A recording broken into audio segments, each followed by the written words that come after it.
Hi, this is Jewel Diamond Taylor, and I've been asked to provide my top 10 secrets for success.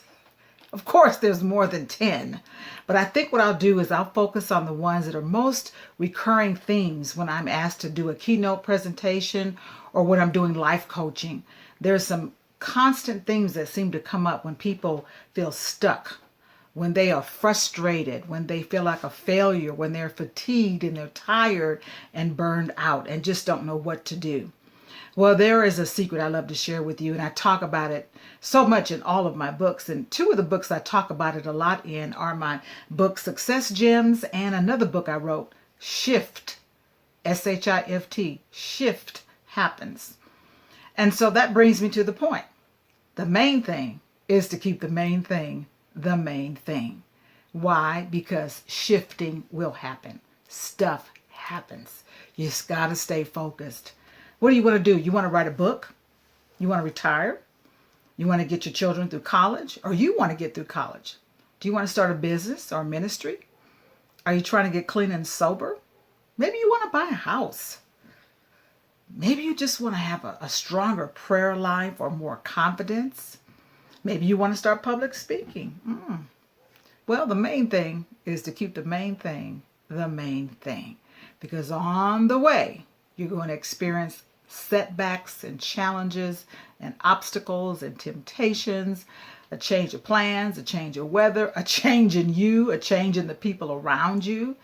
And when I think about goals, I also interchange it with the word intention.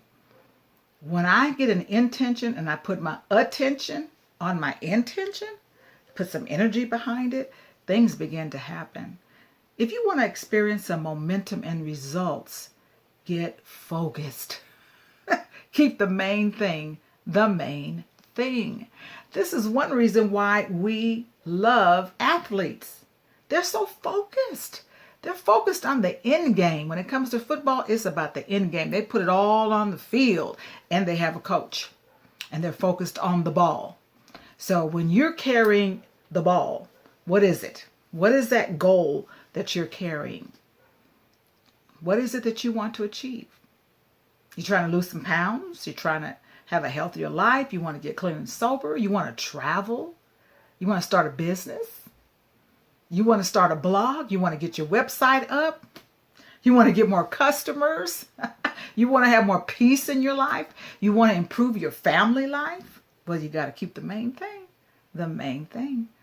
Because things are going to come up against you. I mean, a football player gets on the field ready and expecting opposition. They're not surprised when the enemy comes. They're not surprised when the opposition comes. They play in the rain. They play when they're hurt. They keep the main thing the main thing. What a great metaphor for you and I to learn and to adopt into our mindset so that we're not easily beset by circumstances. As you move toward your intention and your goal, your task, your project, your dream, you may experience the loss of a loved one. You may experience bad weather, a car accident. You get laid off. Project gets delayed. Deadlines get pushed back. Change of staff.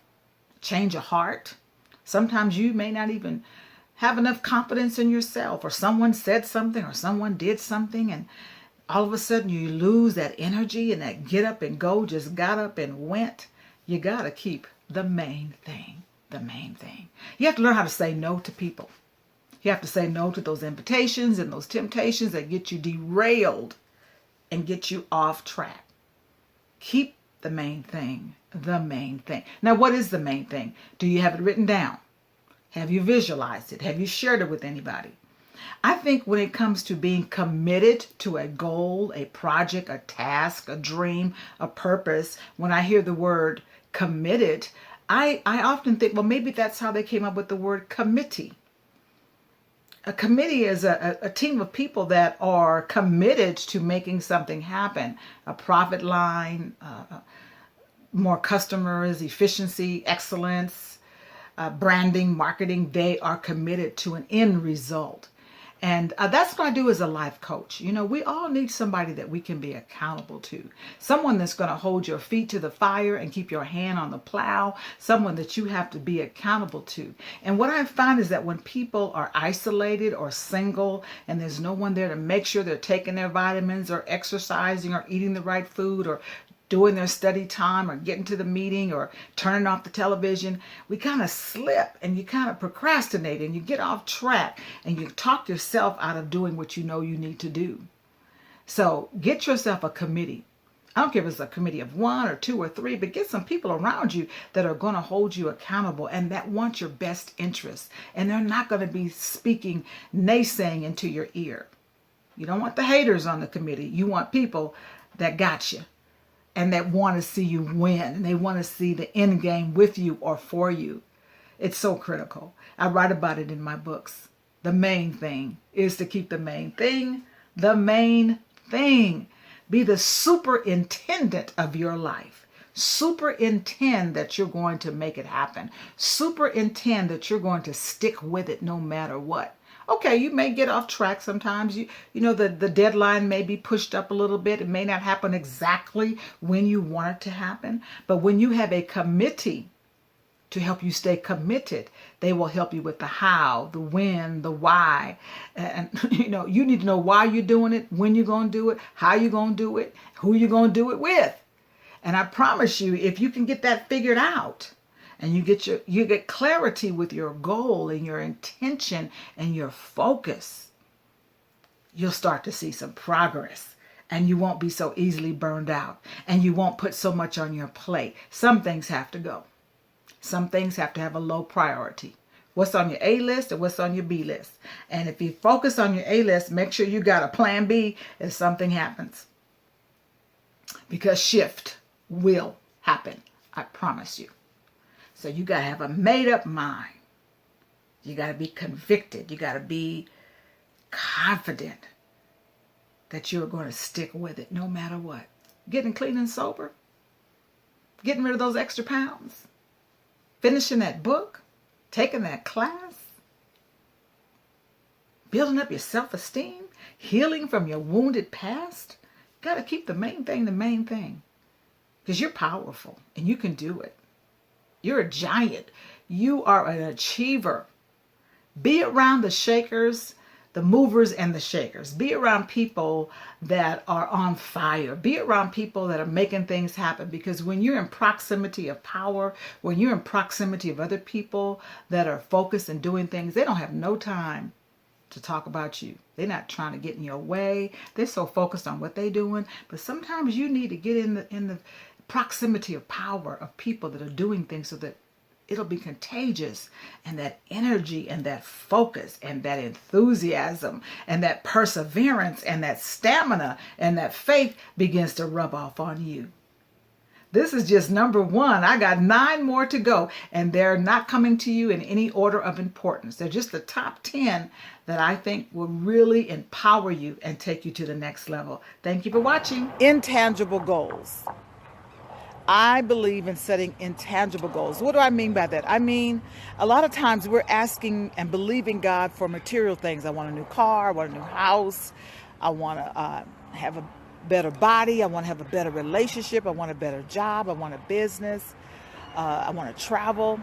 But I believe that sometimes we put those things out of order. That if we have the intangible goals such as courage and discipline and faith and self-worth, time management, anger management, if we're able to manage our emotions, if we're able to have discernment and wisdom so that we can choose wisely, I believe that if we have more courage and boldness, I believe that if we are more disciplined with our time and we overcome procrastination, I believe if we find ourselves worthy of having the goals, those are the magnets that attract those things to us. But I believe a lot of times people are asking God for stuff and they haven't even changed. They haven't even, you always hear about people that win the lottery and they lose it shortly after that because nothing changed on the inside. If they were a high spender, if they were selfish before,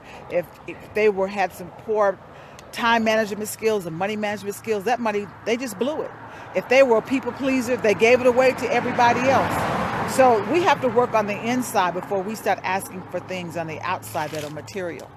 I have counseled with many women that have had drastic surgery, bypasses, tummy tucks to change their body image. And you know what? I've seen them lose 100 pounds.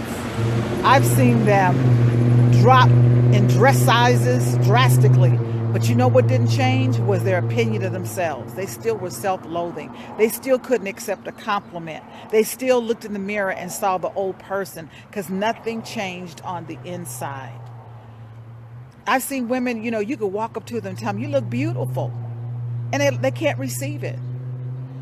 We have to really watch the thoughts that we hold on to. Listen, all of us at some point in our lives, maybe several times, will find ourselves sitting in a classroom at a university. And the university is called the University of Adversity. Yeah, pain. The kind of pain that takes your breath away. The kind of pain that makes you feel like you're going to die. The kind of pain that makes you feel you've been forsaken and that you just can't get through it. And so I love teaching a coping skill called resiliency. And that's what I talk about with my t-shirts and my books. The ability to cope with pain and bounce back. Pull your big girl panties up, pull your grown man pants up and suck it up. Get over it, get through it, move forward. Don't let it kill you. Don't lay there and die. Get up from that pool and know that you can make it, you can endure it, you're going to be all right. But you have to know how to be resilient.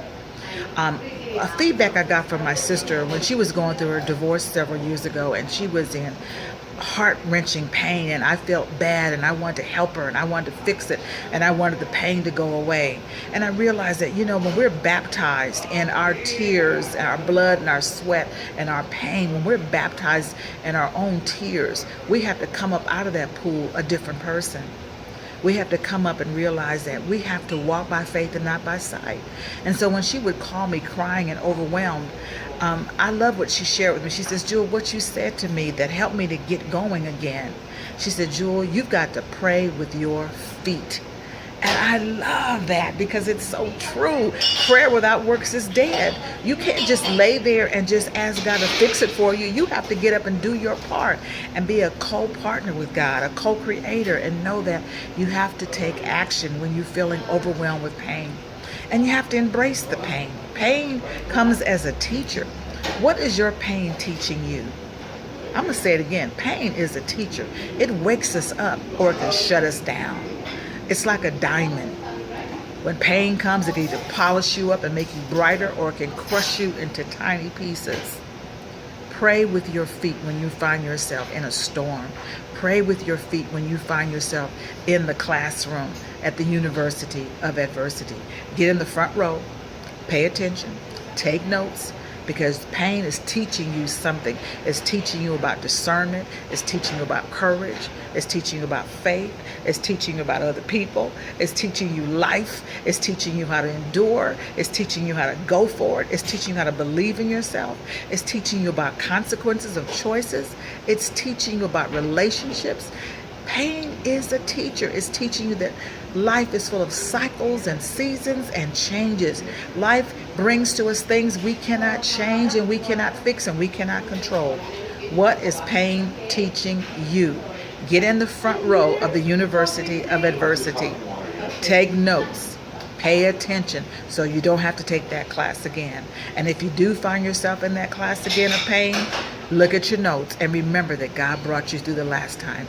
Remember what you did the last time. Remember how you affirmed yourself. Remember how you connected with the right people. Remember how you walked by faith and not by sight. Look at your notes and remember what pain taught you the last time. God bless you and stay in the light.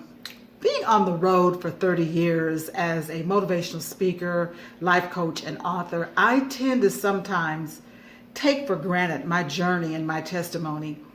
And I'm always reminded by my sister Joy and others how important it is to share how I took my leap of faith, how I jumped off the cliff, how I just walked by faith and not by sight. 30-something years ago, I walked away from my job at aerospace industry here in Southern California. and began my speaking platform as a motivational speaker. One of the first women of color to do it. I had no role models at the time to show me how to do it. I never took a class in Toastmasters. I just knew that there was a compelling desire, purpose inside of me, and I was going to just do it. I didn't have a mentor. I didn't have a coach. I never took a class. No one gave me permission. I just jumped. I took that leap of faith. I walked by faith and not by sight, and haven't turned back since. I had no idea, though, when I did that I'd be speaking in London, Jamaica, Brazil, Cancun, the Virgin Islands, Turks and Caicos, St. Kitts, 35 of the United States, and coming up soon I'll be speaking in South Africa and Hawaii. Man, oh man, what happens when you jump, when you leap, when you jump off the cliff and you go for it? Amazing things begin to happen. Did I know what I know now? Did I have the experience I have now? Of course not. All of that comes. The wings are developed as you soar. The resources come. The confidence is built. Your resume is built. People come and go out of your life. But I tell you, I wouldn't take nothing from my journey now. I am so happy because I know at this stage of my life that our life is nothing but a vapor. And I want to be able to know that I have fulfilled my purpose. And to know that I was willing to jump, I was willing to leap, not knowing if I'd land. I'm wondering if it's because I'm wired as a right brain person. Some people are very dominant left brain thinkers, and left brain thinkers are strategists. They suffer from paralysis of analysis. Paralysis of analysis. They overthink, they strategize, they're very linear. Things have to go in a certain order, and when they don't go in a certain order, it stresses them out. And so if you are a left brain thinker, you may never jump. You may never take a leap of faith because you are overthinking, overanalyzing, doing the research, and you think you're doing something, but what you need now is the faith to go ahead and leap. I mean, as a right brain thinker that I am, I can tend to be impulsive, but I'm grateful that I'm wired in such a way that I'm not fearful of trying something new. I love adventure. No 2 days are the same. No 2 speaking engagements have been the same. I have spoken at colleges and schools and military bases and hospitals and government agencies. You name the letters, I've been there. EPA, IRS, FDIC, the Pentagon. I mean, the list goes on. So I left human resources in the aerospace industry to jump, to leap, to take a walk of faith, to walk into my purpose and my destiny. And so I'm glad I can share with you in this moment my testimony. So maybe it will encourage somebody else. Maybe I'll be that push for someone to say, go ahead. You've been standing at the cliff too long. You've been waiting for somebody. You want a golden parachute, and you don't need that. What you need is faith. You got to obey that golden gut. I remember speaking at an event years ago, and a man walked up to me and he said, Jewel Diamond Taylor, Jewel, I am sightless. I can't see anything. He said, but when you were speaking, I could tell and I could feel your passion. And he said, I simply want to say to you, thank you for following your golden gut. I will never forget that. What an affirmation. See, the affirmations have come after I took the leap, after I jumped. I didn't need affirmation. I didn't need validation. I didn't need permission. I just knew that it was my calling. But it's so wonderful to get feedback along the years to see that I'm still on purpose and I'm still valid and I'm still resonating with what people need to hear and what people need to know. So I want to encourage you today, if you're recognizing that you are wired to be a left brain person and you are overthinking, you're overanalyzing, you're strategizing, and you're waiting for the perfect moment, it's not going to happen. It's not going to happen. It's just not going to happen. And if you realize that you're a right brain person, now don't be too impulsive. I'm not telling you to quit your job. I was blessed. I'm married and I had a second income, and I was a very low maintenance person. I'd never been into name brand this and name brand that. I was willing to sacrifice. I put a lot of things on hold. I wasn't buying big ticketed items. I had 2 small children at the time. So I streamlined my life. I did discount shopping. Come on, somebody. I made my career track a priority. And so I chose to invest in what I was doing, because I knew that once I took that leap, once I jumped, I wanted it to work. I activated my faith by action. How are you going to activate your faith? See, one thing I know, I'm very comfortable in my skin doing what I'm doing. I know I was born for this. What were you born to do? Is it time for you to jump? Is it time for you to take a leap of faith? Are you waiting for somebody to come to the cliff and push you? Because sometimes life will push you off the cliff and you're like, ah! And you're scared. So go ahead. Do it, boo. Be one of many like me that can say, I was born for this.